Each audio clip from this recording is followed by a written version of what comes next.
Hello বন্ধুরা, আমি রিম্পা। আজ আমি তোমাদের সামনে আবার একটি নতুন ভিডিও নিয়ে চলে এসেছি। আজ আমরা একটা বার্থডে পার্টিতে গেছিলাম। এই দেখো বার্থডে গার্লের কেক। এই যে আমরা একটু ন্যাকামি করে নিচ্ছি।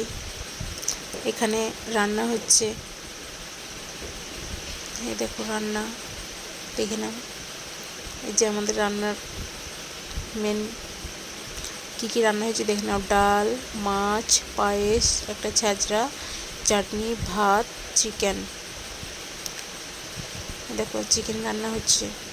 প্রথমে আমাদের একটা খাওয়ার জন্য পাতা দিয়ে গেল, তারপরে একটা জলের বোতল, কিছুটা ভাত, একটা সবজি দিয়ে গেল, ডাল, এটা দিয়ে কিছুটা খেয়ে নেওয়ার পরে মাছ দিয়ে গেল, তারপর চিকেন। টেস্টি হয়েছিল খাবারগুলো। তারপরে একটু চাটনি দিয়ে গেল, তারপরে এই যে পাঁপড়, মিষ্টি, পায়েস দিয়ে